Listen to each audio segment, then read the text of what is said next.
From Travis Hunter to Cormani McClain to Jordan Seaton, Coach Prime always lands at least one 5-star. But who's next? You are Locked On Buffs, your daily podcast on the Colorado Buffaloes. Part of the Locked On Podcast Network, your team every day.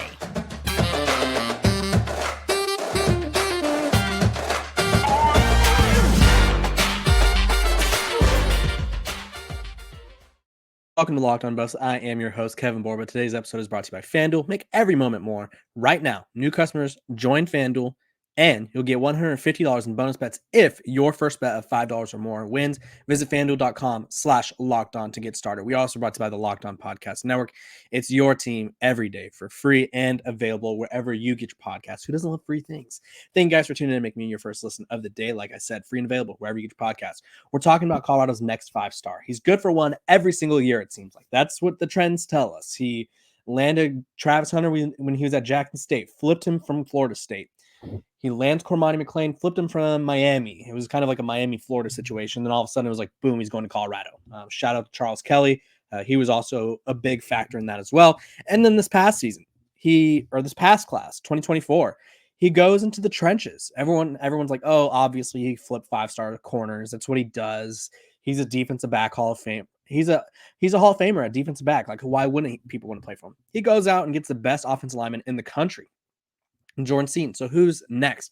I compiled a list of 5-stars that I think are somewhat realistic to big shots, or like this would be a pretty big move if it were to happen. All of them would be big moves, but there's a tier of guys where it's like, I could see this happening. And then there's a tier of guys where it's like, maybe. Starting with, we'll go with the maybes first. I think the biggest name to start with is obviously quarterback Julian Lewis. Now, recruiting a 5-star quarterback takes a lot. You obviously need to have quarterback pedigree. So you need to have success at your program at the quarterback position. Obviously, Colorado having Deion Sanders helps a lot. He is succeeding at the highest level at this program. So they have that. They need to have stability on offense. He needs to have some sort of connection with the offensive coordinator. If Pat Shurmur is the guy, which he is the offensive coordinator, if he's going to continue to be the guy at Colorado, he needs to build this relationship with Julian Lewis, who's currently committed to USC and has options like Lincoln Riley at USC. He has everywhere he wants to go, anywhere he wants to go. He has options. There's also the factor of, does Colorado offer everything that recruits are looking for, which is competing at the highest level, NIL, and just kind of being able to play right away? Colorado offers, I would say right now, NIL opportunities. They offer the opportunity to play at the highest level if you get them there. So Deion Sanders is going to probably take Colorado to this next step. Take Colorado to a next step this next season, which means that recruiting should be a bit easier because Coach Prime will have kind of this on-field product to prove or to showcase. Like, hey, this is what we did. We're going to continue to build, and we're going to build around you. And then obviously he could play right away. I don't think, and I've said this multiple times, I don't think Colorado's quarterback of the future is currently on the roster. I think a guy like Walter Taylor is a good backup. I think a guy like Ryan Staub, same thing, good backup. But do I think either of them would be the face of Colorado if Deion Sanders, like if and when he leaves for the NFL draft? I don't think so. I think they're going to go out and try to either get a big transfer or maybe a 5-star quarterback by the name of Julian Lewis. Now, obviously, Julian Lewis flipping his commitment, from USC is possible because obviously we've seen him take a handful of visits. I think he's seen Georgia, he's seen Indiana of all places, Alabama, whatever it may be. He's going all over the place. And so does he go to a program like Colorado? It's possible. He has said that he is kind of firm or confident in his USC commitment, but does he stick with it?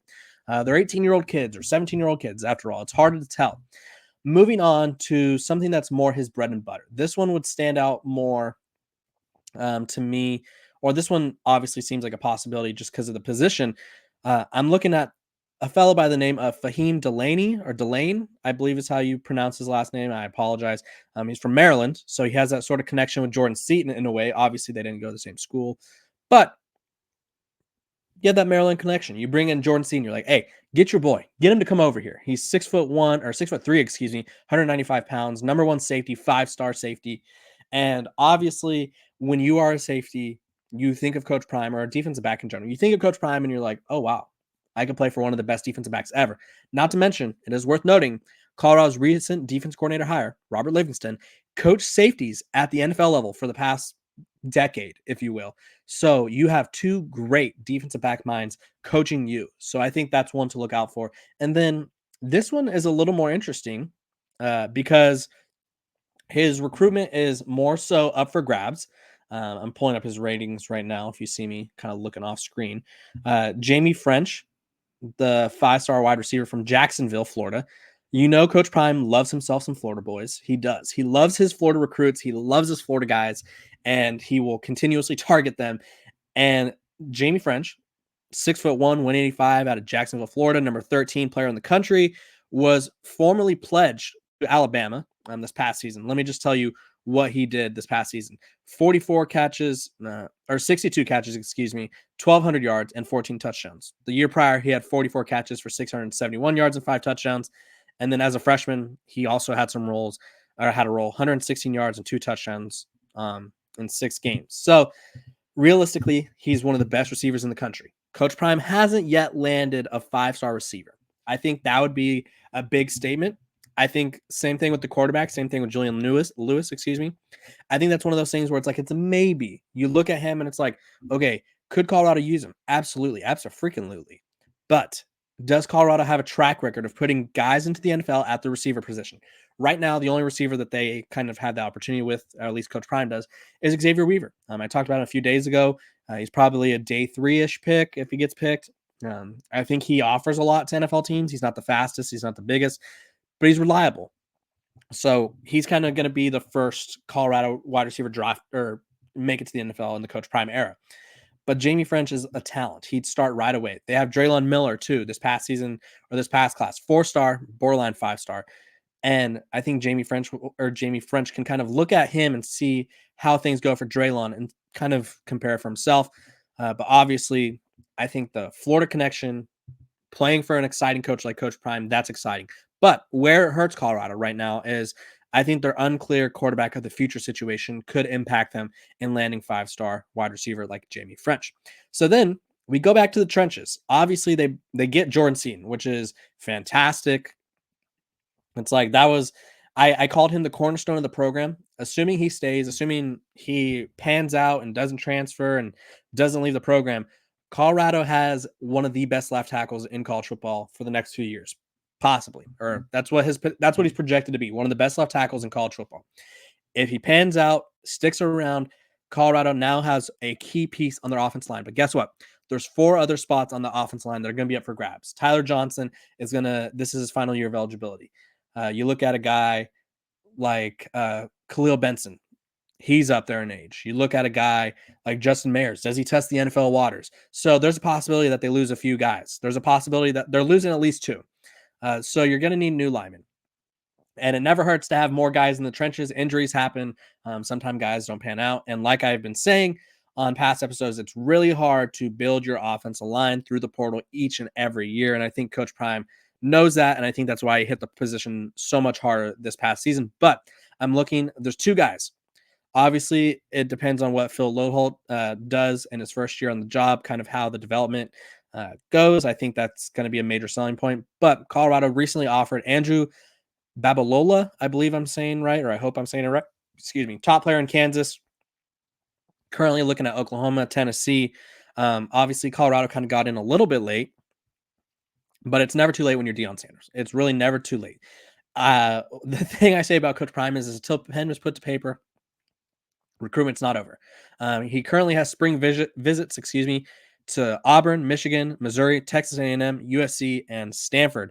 And he's also looking at Oklahoma and Tennessee. So that's a lot of schools to get in the mix with. They all offer different things: SEC, NIL money, academics at like schools like USC and Stanford. So he really has a lot of decisions to make, but that's someone I'd look out for. And then finally, sticking with the offensive line position or the offensive tackle position, I'm looking at a guy by the name of, just a second, pulling him up right here, Michael Fausi or Fasui.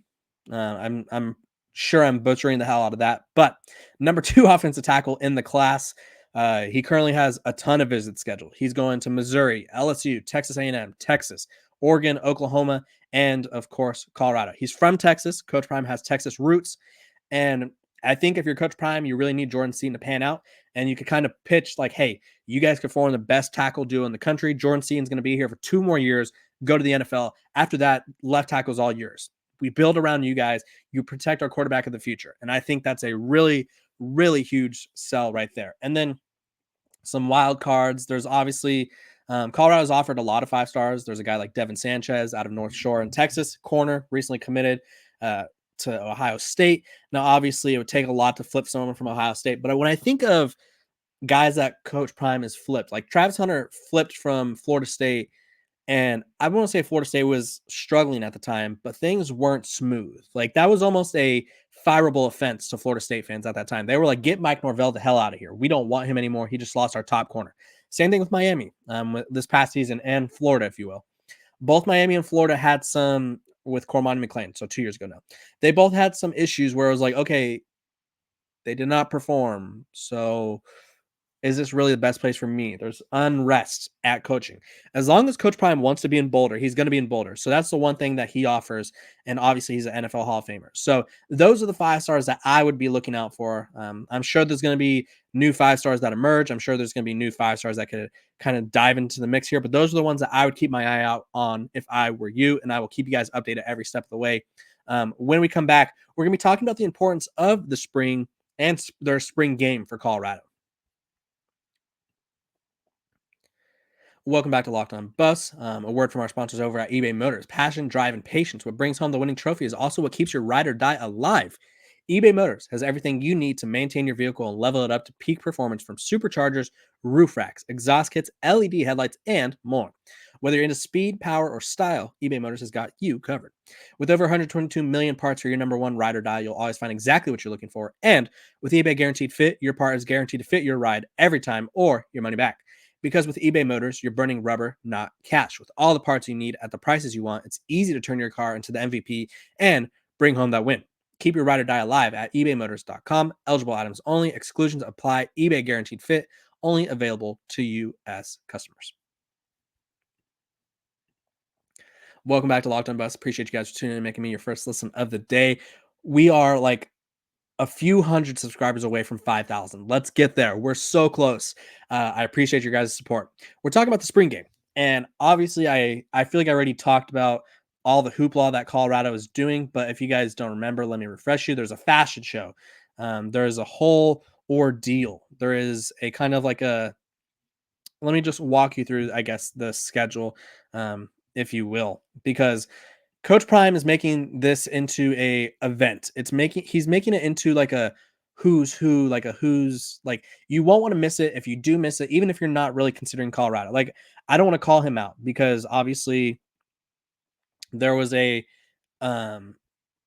recruit last season where he was like rumored to be going and then he stopped going, or he said he wasn't going to go, and obviously here, I'll just say who I'm referring to kind of skip from dancing around it. And it's not saying that I directly influenced this, but Colin Simmons, a 5-star edge, went to Texas, or is going to Texas. He was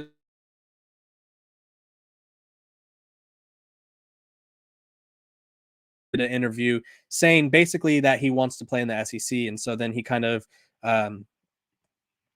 had this thing where he's like, I'm going to go anywhere. It's not just SEC schools, but either way, it's fine.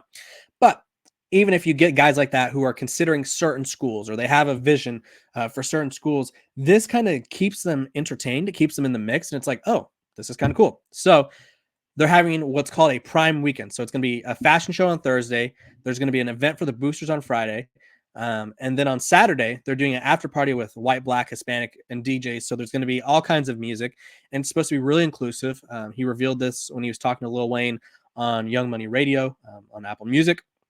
Last season, they sold out their spring game. I was there. It was a great event. And it was literally just like, there was no event to it. Like, not like discrediting it. It was just a game. Like, they were just playing a game. It's televised on ESPN, the only spring game televised on ESPN.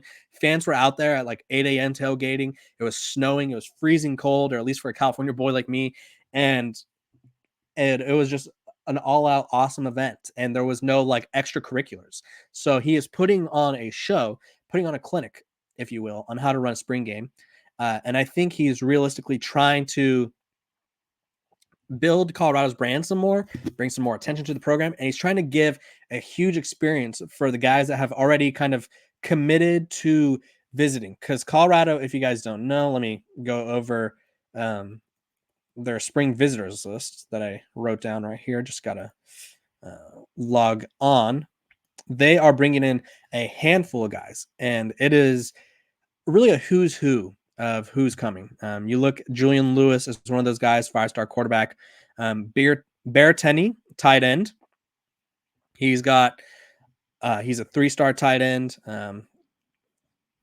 He's got a spring visit planned. So these are some of the guys that will be coming around during that time. I talked about him earlier, Michael Fauci, the offensive lineman. You also have a guy like Fahim Delane, who's going to be in Boulder soon. So all these guys, Montrez Walker, Raheem Stroud, all these guys and more probably. The list is going to keep growing. It's going to be one of those things where even if you don't get them, you're getting kind of like the word out. Like, hey, get the word out. We're back up. So it's one of those things where it's like, even if you don't get commitments from all these guys, you are getting their attention. You are getting attention from other recruits because it's like, oh, who went? Oh, the 5-star whatever went. Okay, that's great. So the spring game festivities are like a huge building block for Coach Prime. He's getting the attention on his program. He's getting attention from other recruits, and he's showing that he's innovative. He's keeping things fresh. He's keeping things new. And other coaches are certainly going to try to copy him because that's kind of what happens. You see something that you like and you want to emulate it in your own way. So that way recruits think you're cool as well. And so I will work on getting a confirmed visitors list. I know some of those guys I mentioned had visited already, but I will work on getting a confirmed list. And so that way I can kind of just be like, this guy is the most important visitor of the weekend. But I appreciate you guys either way for supporting, tuning in. Also, it's important to see what Colorado's got in terms of recruiting. Obviously, it's important for all the aspects that I mentioned earlier. But in terms of the roster, it's like it's our first look at the new offensive line or the new defensive line. Obviously, not everyone on the entire team that's going to be there next fall is there, but it gives us a new look. Are they going to be able to stop the run? Are they going to be able to run the ball? Are they going to be able to protect Shador? What's Travis Hunter going to do? Is he going to play all the defensive and offensive snaps like he did last year? How is Cormani McLean going to look? There's so many spring game important topics to look out for, and I'll be diving into them as the event gets closer. I appreciate you guys for tuning in and staying with me. When we come back, we're going to be talking about some Colorado hoops. Get buckets with your first bet in FanDuel, America's #1 sportsbook, because right now, new customers can get $150 in bonus bets with any winning $5 bet. That's $150 if your bet wins. Bet on all your favorite NBA players and teams with quick bets, live same-game parlays, exclusive props, and more. Just visit FanDuel.com/lockedon and shoot your shot. You could bet on things like, Steph Curry over on threes. You could put a parlay of Steph Curry to make so many threes, Nikola Jokic to get so many assists, LeBron James to do this. There are endless combinations. There are exclusive prop bets, and you won't want to miss it. So just visit FanDuel.com/lockedon and shoot your shot. FanDuel is the official sportsbook partner of the NBA. Welcome back to Locked On Buffs. Appreciate you guys tuning in, making me your first listen of the day. Free and available wherever you get your podcasts. Make sure to like, subscribe, follow, all that jazz. We got you covered over here on Locked On Buffs. We got some cool guests coming up. We're almost at 5,000 subs. Let's get there. Come on. Okay, we're talking some Colorado hoops. They had their game on Wednesday last night against a frisky Cal team. If you haven't been keeping up with college basketball or Pac-12 basketball, Cal was literally, I think there's like 360 something Division I basketball teams. They were one of the worst teams in college basketball last season, if not the worst. I would put them, it was like IUPUI. There was some terrible teams. Detroit Mercy. Cal was at the bottom. They were like 3-29 on the year, or 3-26. They hire Mark Madsen. He comes in, brings in a really good transfer portal class, and they're currently sitting at 13-16. Obviously not the best, but when you go from, it's like Colorado, realistically, from football, where you go from 1-11 to 4-8, it's a victory. It's a good year. So they have some really good players. They're also without their best player, or one of their best players, in Devin Askew, who's been injured. But Colorado welcomes them to Boulder. Earlier in the season, I think it was in January, the two teams squared off, and Cal beat them Close game, 78-82. Yesterday, the Buffs got the best of them. It was the Buffs kind of getting the revenge, exacting the revenge, beating them by 10 points, 88-78, securing their third straight win behind KJ Simpson's, and I'm not joking, 27 points, made 8 field goals, 2 threes. He had 8 assists, 7 rebounds. He does it all. Their starting 5 was really good. They didn't get a lot from the bench, but I mean, at this point, you kind of just need some quality minutes from bench players to give your starters a rest. Not a lot of teams are like 9 people deep. Colorado's about 8 people. So Tristan Da Silva had 22 points, 7 rebounds. Big Eddie Lampkin had 12 points and 8 rebounds. And then they were also without Cody Williams, who's a projected top 5 pick. So big win for Colorado. What does the win do for them? Well, for one, it keeps them hot. You know, they beat Utah, they beat USC. They were coming off back-to-back losses against Arizona and UCLA, and they've won the next 3. So now there's 3 games left in the regular season for them. They play a struggling Stanford team. They play Oregon, who's really good, same record as them. And then they play Oregon State, who's bottom of the Pac-12. They are 3 games back of first place with Oregon, Washington State, and Arizona all in front of them. And they have a lot to play for. They are kind of viewed as a bubble team. They are viewed as a team where it's like they lose a couple more games, they're not making the tournament. They win a few more games, they're making the tournament. They are a fringe team that's playing for a lot. And so their next few games, I think it's a very favorable schedule. I think they, at worst, should win 2 out of 3. Best case scenario, they win all 3 and they go into the Pac-12 tournament and are kind of cooking a little bit. If they beat Oregon, that probably bumps Oregon down. Then who knows what happens with Washington State and Arizona. They could kind of play their way into a higher seed in the Pac-12 tournament, play their way into an easier path in the Pac-12 tournament, win a couple games, and all of a sudden you're solidifying your spot in the tournament, in the NCAA tournament, that is. So Colorado Buffaloes, they're trending in the right direction. They have a very favorable schedule, and I think they can make a run and make it into the NCAA tournament. You guys comment below what you think is the ceiling for the Buffs at the end of the season. I appreciate you guys for tuning in to Locked on Buffs, making me, your first listen of the day. Free and available wherever you get your podcast. Make sure to like, subscribe, follow on YouTube. Make sure to give me 5 stars on Apple and Spotify. I appreciate all you guys' support. Hope you guys have a great Thursday. I will see you guys tomorrow.